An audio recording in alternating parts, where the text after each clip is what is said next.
بسم اللہ الرحمن الرحیم۔ گدے کی آواز سن کر اللہ کی پناہ کیوں مانگی جاتی ہے؟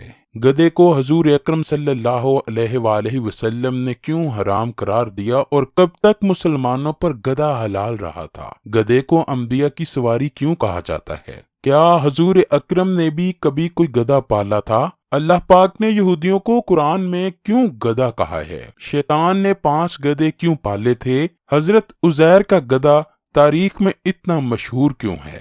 گدھا گھر میں پالنا کیسا ہے؟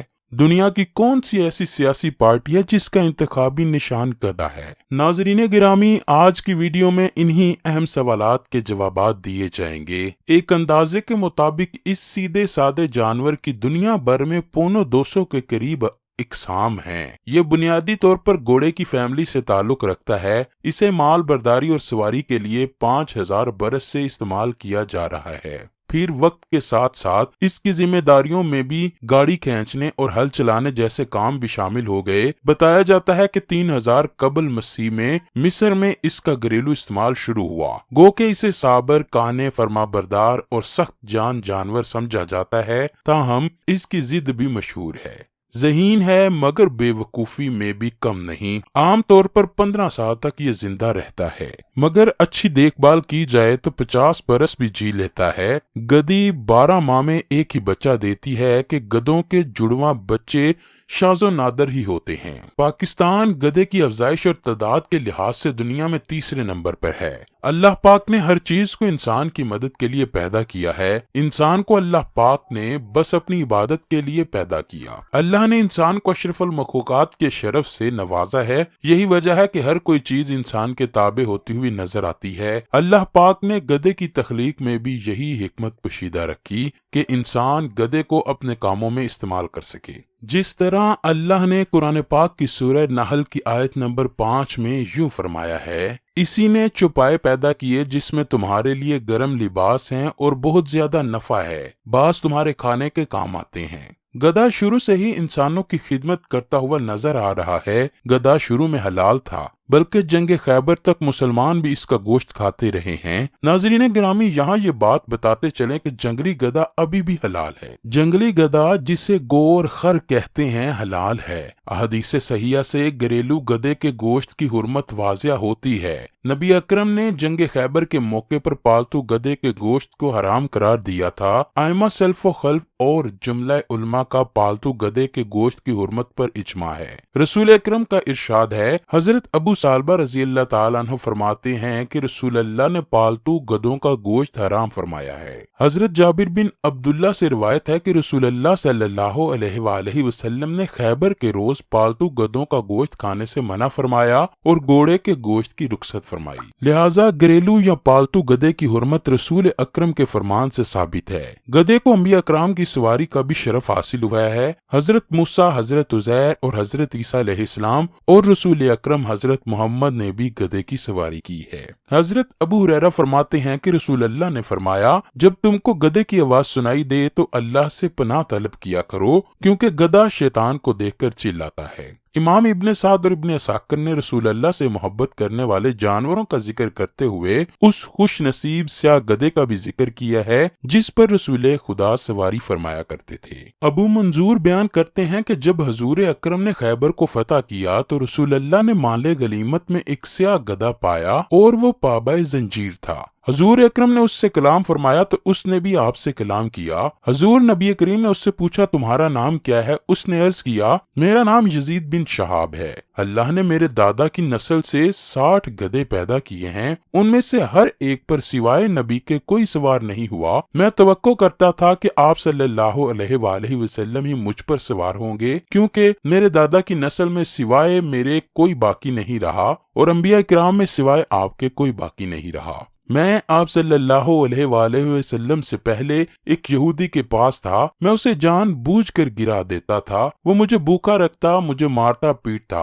راوی بیان کرتے ہیں کہ حضور نبی کریم نے اسے فرمایا، آج سے تیرا نام یافور ہے۔ اے یافور؟ اس نے لبیک کہا۔ راوی بیان کرتے ہیں کہ حضور نبی کریم اس پر سواری فرمایا کرتے اور جب اس سے نیچے تشریف لاتے تو اسے کسی شخص کی طرف بھیج دیتے۔ وہ دروازے پر آتا اور اپنے سر سے کٹکھٹاتا اور جب گھر والا باہر آتا تو وہ اسے اشارہ کرتا کہ وہ حضور اکرم کی بات سنے۔ بس جب حضور اکرم اس دنیا سے ظاہری پردہ فرما گئے تو ابو میسم بن تیہان کے کنویں پر آیا اور حضور اکرم کے فراق کے غم میں اس میں کود پڑا۔ وہ کنواں ہی اس کی قبر بن گیا۔ حضرت عیسیٰ علیہ السلام کے حوالے سے کتاب ابتلاء الاحبار میں یہ واقعہ ملتا ہے کہ ایک دن حضرت عیسیٰ علیہ السلام کو ابلیس ملا۔ ابلیس کے پاس 5 گدھے تھے جن پر اس نے بوجھ رکھا ہوا تھا۔ ابلیس ان گدھوں کو لے کے جا رہا تھا۔ حضرت عیسیٰ نے دریافت کیا، تم یہ کیا لے کر جا رہے ہو؟ ابلیس نے جواب دیا، یہ تجارت کا مال ہے، میں اسے بچنے کے لیے جا رہا ہوں۔ حضرت عیسیٰ علیہ السلام فرمانے لگے، اس سامان میں کون کون سی چیزیں ہیں؟ ابلیس نے جواب دیا، ہر گدھے پر مختلف قسم کا مال ہے جو میں لوگوں کو فروخت کروں گا۔ حضرت عیسیٰ نے پوچھا، ان میں کیا کیا ہے اور یہ سب کچھ تم کس کس کو فروخت کرو گے؟ ابلیس نے جواب دیتے ہوئے کہا، ایک میں ظلم ہے جو میں بادشاہ کو بیچوں گا، دوسرے میں قبر ہے جو میں سوداگروں اور جواہروں کو بیچوں گا، تیسرے میں حسد ہے جو میں علماء کو بیچوں گا، چوتھے میں خیانت ہے جو میں تاجروں کے کرندوں کو بیچوں گا، پانچویں میں مکر و فریب ہے جو میں عورت کو بیچوں گا۔ قرآن پاک میں یہودیوں کے متعلق ارشاد باری تعالیٰ ہے، جن پر تورات کا بوجھ رکھا گیا پھر انہوں نے ان کا بوجھ نہ اٹھایا، ان لوگوں کی مثال گدھے کی مثال جیسی ہے جو کتابیں اٹھائے ہوئے ہیں، ان لوگوں کو کیا ہی بری ہی مثال ہے جنہوں نے اللہ کی آیات کو جھٹلایا۔ اللہ ظالم لوگوں کو ہدایت نہیں دیتا۔ جب رسول اکرم صلی اللہ علیہ وآلہ وسلم نے نبوت کا اعلان کیا تو یہودیوں نے اس پر شبہ پیش کیا کہ رسول اللہ صرف عرب کے لوگوں پر مابعوث ہوئے ہیں، ہماری طرف مابعوث نہیں ہوئے۔ اسی وجہ سے اللہ نے یہودیوں کی مثال گدھے جیسی فرمائی ہے۔ ان کا خلاصہ یہ ہے کہ وہ لوگ جن پر تورات کے احکام کی پیروی کرنا لازم کیا گیا پھر انہوں نے تورات پر عمل نہ کر کے اس ذمہ داری کا بوجھ نہ اٹھایا۔ اس میں حضرت محمد کی صفت دیکھنے کے باوجود یہودی آپ صلی اللہ علیہ وآلہ وسلم پر ایمان نہ لائے، اسی لیے ان کی مثال اللہ پاک نے گدھے جیسی دی ہے جو کمر پر کتاب کا بوجھ اٹھائے ہوئے ہیں لیکن اس سے کچھ بھی نفع حاصل نہیں کر پاتے، اور جو علم ان کی کتابوں میں ہے اس کو پڑھ کے اصل مقصد حاصل نہیں کرتے۔ یہی حال ان یہودیوں کا ہے جو تورات پڑھتے ہیں لیکن اس کتاب کو سمجھ کر اس پر عمل کرنے سے قاصر ہیں، تو ان لوگوں کی کیا ہی بری مثال ہے جنہوں نے اللہ تعالیٰ کی آیات کو جھٹلایا اور اللہ نے ان لوگوں کو ہدایت نہیں دی۔ حافظ ابن کثیر اسحاق بن بشیر کے حوالے سے فرماتے ہیں کہ حضرت عزیر علیہ السلام بڑے عقلمند اور نیک انسان تھے۔ گرمیوں کے دنوں میں آپ علیہ السلام اپنے گدھے کی سواری کرتے ہوئے زمین کی سیر کو نکلے اور سخت گرمی کی وجہ سے ایک ویران سی عمارت میں رک گئے۔ آپ علیہ السلام کے پاس 2 ٹوکرے تھے، ایک ٹوکرے میں انگور اور دوسرے میں انجیر تھی۔ آپ نے ایک پیالہ نکال کر اس میں انگور نچوڑ دیے، پھر ایک روٹی نکالی، آپ نے خشک روٹی کو انگور کے رس میں ڈال دیا تاکہ نرم ہو جائے۔ آپ اس روٹی کو کھا کر آرام کرنے کے لیے لیٹ گئے۔ ویران گھر کی چھت کی طرف نظر پڑی تو کیا دیکھتے ہیں کہ عمارت کے مالک مر چکے ہیں جن کی ہڈیاں بوسیدہ ہو چکی ہیں۔ تو اب سوچنے لگے کہ اللہ پاک کس طرح ان لوگوں کو دوبارہ زندہ کرے گا۔ آپ علیہ السلام اللہ کے سچے نبی تھے، آپ کو اس بات پر شک نہیں تھا کہ اللہ تعالیٰ ان کو زندہ نہیں کرے گا، لیکن آپ کو ان کی حالت دیکھ کر تعجب ہو رہا تھا۔ جب یہ الفاظ حضرت عزیر علیہ السلام کی زبان پر آئے ہی تھے تو اسی وقت اللہ نے فرشتے کے ذریعے حضرت عزیر علیہ السلام کی روح قبض کر لی، اور پھر 100 سال تک حضرت عزیر موت کی نیند میں رہے۔ پھر اس کے بعد اسی دوران بنی اسرائیل میں بے شمار واقعات اور حادثات پیش آئے۔ بیت المقدس پھر سے آباد ہو کر رونے شہر بن گیا۔ پھر اللہ نے دوبارہ حضرت عزیر کے جسم میں جان ڈال دی تو آپ علیہ السلام زندہ ہو کر بیٹھ گئے۔ فرشتے نے حضرت عزیر علیہ السلام کو فرمایا، اے عزیر، آپ یہاں کتنا عرصہ رہے ہو؟ آپ علیہ السلام نے جواب دیتے ہوئے فرمایا، ایک دن یا اس سے کچھ زیادہ وقت ہی رہا ہوں گا کہ آپ صبح آرام کرنے کے لیے لیٹ گئے تھے، جب اٹھے تو سورج غروب ہونے کو تھا۔ فرشتہ کہنے لگا، نہیں، آپ تو 100 سال تک یہاں سوئے رہے ہو۔ فرشتہ کہنے لگا، اپنے سامان کو دیکھیے۔ آپ علیہ السلام نے اپنے کھانے پینے کی چیزوں کو دیکھا جو ویسے کی ویسے تھیں۔ پھر آپ کے دل میں خیال آیا کہ فرشتہ غلط بیانی کر رہا ہوگا۔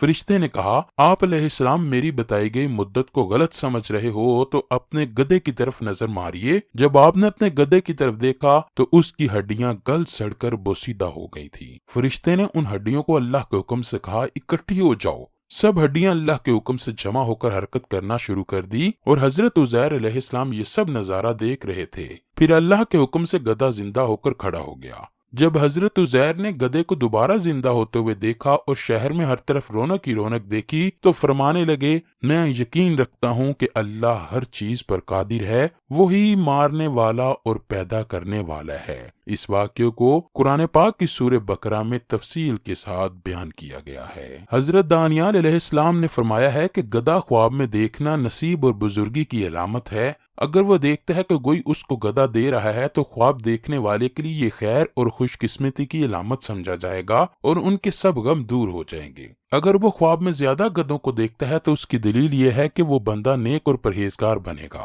ناظرین گرامی، امریکی صدر جو بائیڈن گدھے کے انتخاب پر جیتے تھے۔